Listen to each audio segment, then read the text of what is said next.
This is a ball, and this is a pendulum.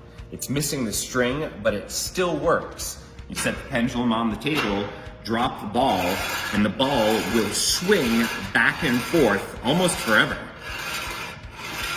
These tubes have different shapes, but when you pour liquid into them and hold them at the same level, the liquid rises up at the exact same rate.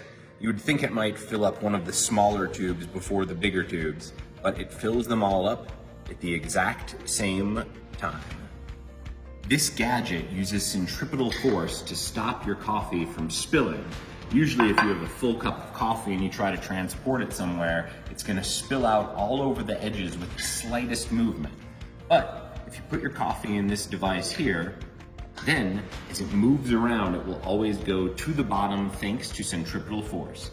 I can pick it up, it doesn't spill. I can swing it around big time like that, but as long as the motion is fluid, it will not spill a single drop. This is a nail, and this is a balloon. Look what happens when I press the nail into the balloon. No big surprise. The surprise happens when you get a ton of needles. You would think it'd be easier for a ton of needles to pop the balloon, but because the weight is evenly distributed, the balloon will not pop. This is memory wire. It's wire that remembers its shape even when you unbend it. It all has to do with the temperature. When the wire's at room temperature, it'll take whatever shape you bend it out to be. But if you heat it up with a little hot water, it will go back to its starting shape. Let's try this out here.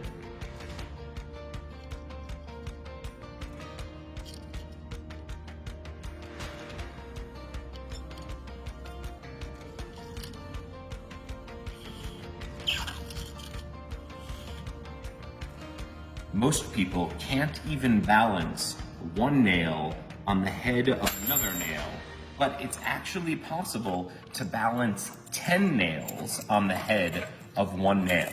It's actually easier to balance 10 than it is to balance just one.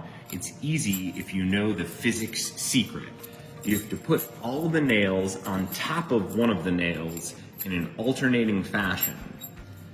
You put down every nail, but you leave yourself one. This one goes on top of the rest of the nails, and then the nail's weight will actually hold the other nails into place, and you can balance 10 on one. This is a Gazinta box. That means that the inside of the box is actually bigger than the outside of the box. Right now, the white box is the big one. This red and yellow box fit right inside of it.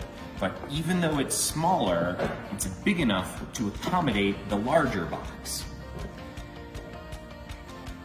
That's just basic physics. This is a wave machine. When I turn the handle right there, it's gonna make 3 different types of waves. The first one you'll see along the black circles, the second one you'll see along the gray hexagons, and the last one you'll see going up and down with the gray lines there. Look at this. There's the first wave. Now you can see the next type of wave, and then here's the last type.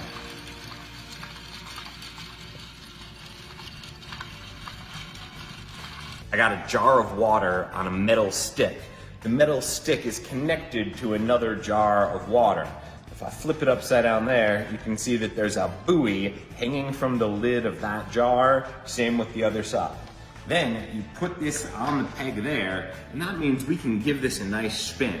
Now when we do, the buoys are gonna travel to the side of the jar, but it's not the side you think. Look at this, the buoys are actually going to the middle. This machine runs forever.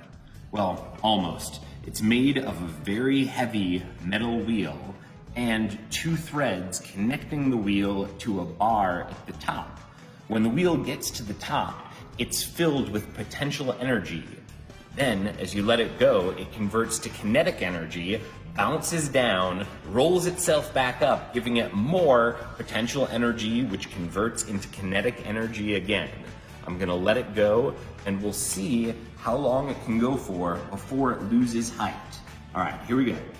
3, 2, 1 and drop. Goes down, and then it goes almost back to its exact starting place. If you look, the amount of space that's going down each time is minimal. This is as close to a perpetual motion machine as you're gonna get. This end of the machine here is taller than that end down there. Check it out. Tape measure, this end is about 2.5 inches, but if we go down to this side, it's only 2 inches.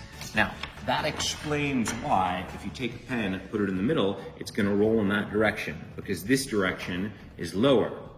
However, it's a little different with this block of wood. See, this block of wood, because of the way it's shaped, does not roll down the machine like the pen. The block of wood rolls up the machine.